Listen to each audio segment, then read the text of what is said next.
Olá pessoal, tudo bem? Bom dia, boa tarde, boa noite. Você que acompanha a nossa disciplina de História da Engenharia Química. E na aula de hoje, o segundo tema aí da nossa disciplina, a gente vai conversar efetivamente sobre a história da Engenharia Química. Vamos entender como essa carreira, como essa profissão se desenvolveu, né? Que aspectos levaram à necessidade do surgimento da Engenharia Química no mundo e depois como ocorreu essa transição, esse crescimento, né, da Engenharia Química e que aspectos trouxeram a engenharia química aqui dentro do histórico nacional, dentro do histórico do Brasil. Bora lá para a aula ver como é que a gente vai fazer esse desenvolvimento, como é que isso aconteceu. O nosso mundo, né, o mundo que a gente vive, ele é feito basicamente de matéria. E uma forma de estudar e compreender a matéria é através dos conhecimentos originados aí na química. A forma com a qual esses conhecimentos que relacionam aí a característica da matéria, né, foram se desenvolvendo ao longo do intercurso aí do crescimento da humanidade, acabou nos conduzindo para a engenharia química. Tá? Por quê? Porque a engenharia química é um campo de atuação muito expressivo, como a gente viu na aula anterior, né? A gente tem um amplo espectro de campos de atuação, áreas onde a gente pode efetivamente desenvolver a nossa profissão, né? E ela possui inúmeros ramos e aspectos dentro da química, fora da química e principalmente dentro do ramo industrial e fora do ramo industrial, né? O aspecto que a gente vai ver aqui na aula de hoje é como isso aconteceu, o que é que levou a humanidade à necessidade da profissão de engenharia química, principalmente nos aspectos relacionados aí à compreensão e da necessidade mundial, né, do desenvolvimento de plantas químicas para a manufatura de compostos químicos. Como é que isso começou a surgir aí em relação à humanidade. Bora lá dar uma olhada nisso. Conforme a gente viu na aula passada, né, quando a gente fala em engenharia química, o principal foco que a gente tem, né, é o desenvolvimento de plantas e de processos químicos para a manufatura aí de compostos químicos, ou seja, o que é que a gente quer efetivamente fazer? A gente quer transformar matérias-primas aqui, ou reagentes que estão aqui representados pelas moléculas A e B. Vamos promover uma transformação física ou química ou físico-química nesses componentes A e B para que a gente consiga assim obter produtos que gerem valor agregado. Esses produtos aqui representados por esse composto C. Então a engenharia química ela pode ser vista como um ramo da engenharia que está envolvido diretamente com os processos químicos. Tá? E nesses processos químicos o que acontece é exatamente isso que está representado aqui nessa ilustração.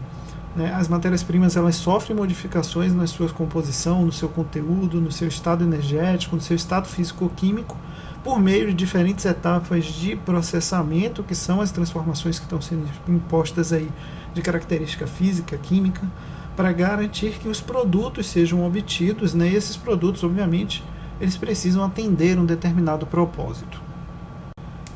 Conforme a gente viu ainda, né, na nossa aula passada, o nosso objetivo então é fazer o design desses novos produtos, desses novos processos, né, garantir que a gente tenha a viabilidade técnica de produção em larga escala desses compostos. E a gente viu lá ainda que isso é atingido por meio da tarefa do scale-up, né, que é o aumento de escala para designs produtivos aí, maiores e economicamente viáveis.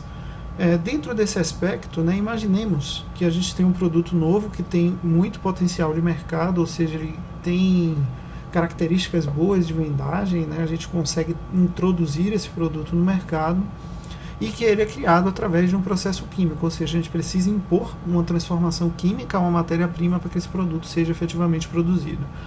Para que esse produto atinja efetivamente, chegue lá no nosso mercado final, a gente tem algumas etapas, algumas barreiras que precisam ser cumpridas, que precisam ser vencidas. A gente precisa primeiro conseguir garantir a viabilidade de produção técnica desse composto de forma segura em uma planta química em grande escala, em uma planta industrial.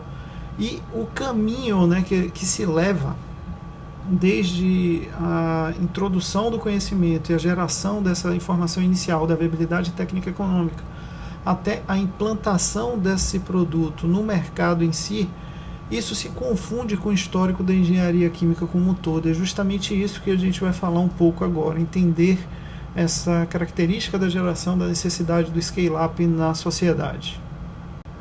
Quando a gente fala, né, dessa produção, aí o primeiro aspecto que surge é a separação do ramo química do ramo engenharia química. A química é muito mais antiga e compreendida há muitos anos anteriores ao crescimento e a expansão da engenharia química no mundo. Existem, obviamente, inúmeras atividades químicas dentro da engenharia química, só que a necessidade do surgimento da profissão engenharia química veio para a sociedade porque perguntas adicionais precisavam ser respondidas para garantir uma produção em larga escala de compostos químicos. Que perguntas são essas? A primeira: o que a gente pode produzir com esses compostos que tenham valor industrial, né? Por exemplo, eu tenho um determinado composto que eu tenho abundância em uma determinada região. Existe alguma coisa que eu consiga fazer com esse composto que eu tenho em abundância para garantir uma veiculação econômica dele no mercado mundial? Outra pergunta: como a gente consegue produzir esses produtos? Sabendo como a gente consegue produzir, eu tenho outra possibilidade para garantir essa produção? Ou esse caminho que eu estou vendo, que eu determinei aqui, é o único que existe? Dentro desse aspecto de entender os caminhos e compreendendo qual é o melhor caminho, como é que eu faço para garantir o aumento dessa escala, né? Como é que eu aumento essa produção para que eu consiga vender mais desse produto para outros mercados? E finalmente, essa rota que eu escolhi, ela tem viabilidade econômica? Eu consigo lucrar, eu consigo fazer dinheiro efetivamente utilizando dessa rota? Essas são as perguntas adicionais que a química muitas vezes não vai conseguir trazer respostas, porque o aspecto técnico dessa produção está vinculado a características de aspecto mais industrial do que a competência e habilidade da formação em química garante a esse tipo de profissional. E quando é que essas perguntas efetivamente começaram a surgir na sociedade, conforme a gente entende aí sociedade? Segundo alguns relatos, né, esses aspectos aí iniciais dos questionamentos culminaram aí no início não oficial, vamos chamar assim, da engenharia química, por volta do ano 1775, durante a Guerra da Independência Americana. Por que é que isso aconteceu durante essa Guerra de Independência, a Guerra Civil Americana? Basicamente porque foram impostos diferentes bloqueios comerciais entre as colônias americanas e a Europa. E isso impossibilitava a troca, né, que era feita comercialmente entre esses países durante essa época. Então, entre os países europeus, a França foi um dos países mais afetados, basicamente porque os bloqueios impossibilitaram que a França negociasse carbonato de cálcio, que era um composto químico que possuía bastante uso naquela época no país França, né, e que era produzido na América. Isso dificultou, né, esse processo de troca, e a França ficou sem um composto químico que era essencial para a sua natureza, para a natureza do país naquela época. Naquele tempo, os franceses utilizavam carbonato em muitos processos, né? Esses processos incluíam, por exemplo, cozinhar, na manufatura de vidro, de papel, na produção de sabão e inúmeras outras atividades, e perder esse composto químico gerava, né, impactos diretos na sociedade e na característica de produção daquele país. Então a França precisava sanar esse problema durante a Guerra Civil Americana. Como a França ficou impossibilitada de obter o seu carbonato de sódio da fonte comercial habitual, que era a América, né, trocando, né, fazendo trocas com as colônias americanas, o governo francês ofereceu então um prêmio, né, em dinheiro, né, um financiamento em dinheiro, ainda durante o ano de 1775. Então observe que a resposta teve que ser rápida, porque a falta desse composto químico gerou um problema social, e esse prêmio ele visava garantir, né, um aporte financeiro substancial para qualquer pessoa que conseguisse produzir carbonato de sódio a partir do cloreto de sódio. O cloreto de sódio é um sal comum de cozinha que tinha disponibilidade e abundância na França. Então o objetivo desse prêmio era garantir que, usando um composto comum, que era o cloreto de sódio, a gente conseguisse obter lá naquela época o carbonato de sódio para garantir os usos comerciais, os usos industriais, né, que eram necessários naquela época para o carbonato de sódio. Para que esse processo fosse efetivamente desenvolvido, levou-se em torno de 15 anos, para ser mais preciso, 14 anos. E em 1789, o químico francês Nicolas Leblanc finalmente conseguiu integrar um processo. E esse processo ficou conhecido, né, como processo Leblanc, e é um processo conhecido até hoje. Inclusive, lá na França tem, né, uma estátua, né, em homenagem ao Nicolas Leblanc, que morreu em 1806 e que foi o cara que conseguiu extrair aí, né, o carbonato de sódio do sal marinho durante o ano lá de 1790. Conforme eu disse, esse processo ficou conhecido como processo Leblanc, é conhecido por esse nome até os dias de hoje, e o processo é extremamente simples dentro dos aspectos reacionais e principalmente dentro de aspectos operacionais. Para a gente compreender melhor o que é que a gente está falando, vamos dar uma olhada com mais detalhes nesse processo Leblanc para a gente entender qual transformação esse químico promoveu, né, e por que isso aí acabou por gerar a necessidade da criação de uma profissão conhecida como engenharia química. Esse aqui é o princípio básico de funcionamento do processo Leblanc. Esse processo é baseado, basicamente, de forma muito simples, em aquecer o cloreto de sódio na presença de ácido sulfúrico. Então a gente pega o sal comum de cozinha, né, aquece ele na presença do ácido sulfúrico, para assim a gente conseguir produzir sulfato de sódio, esse composto que é conhecido, né, como bolo de sal, e ácido hidroclorídrico ou ácido clorídrico, conforme a gente costuma nomear aqui em língua portuguesa. Esse processo, né, então esse bolo de sal originado do processo anterior, ele é misturado com calcário triturado e com carvão, né, com resíduos aqui de coque, né, de carbono sólido, como vocês prefiram chamar.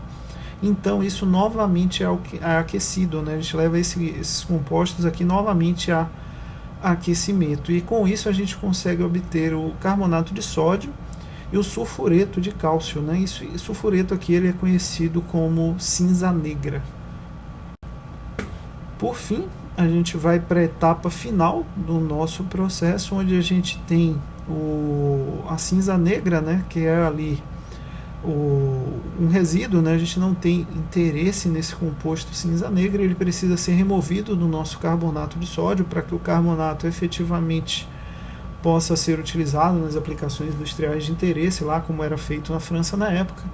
E a etapa que garante, né, a etapa final que garante essa purificação do carbonato de sódio é a separação desses compostos por meio de um processo de lavagem com água, onde essa água posteriormente é evaporada da mistura, e aí a gente consegue obter o carbonato de sódio de forma simples, direta e purificada para as suas devidas aplicações. Como vocês puderam ver, o processo proposto pelo Leblanc, né, o processo Leblanc em si, é um processo muito simples, né, de reações simples, de condução simples e de aplicabilidade em grandes escalas de forma muito simples.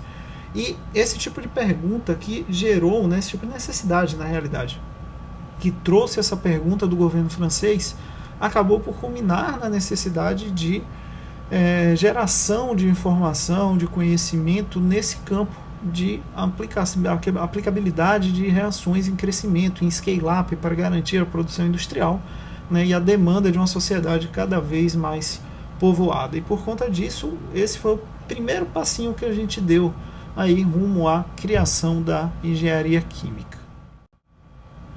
Agora que a gente viu o aspecto da necessidade da criação da profissão engenharia química aí para o mundo, né, esse é o primeiro passo desse entendimento. Agora a gente vai ver como essa profissão se expandiu no mundo, né, esse é o assunto da parte 2 dessa aula, que a gente vai começar já já.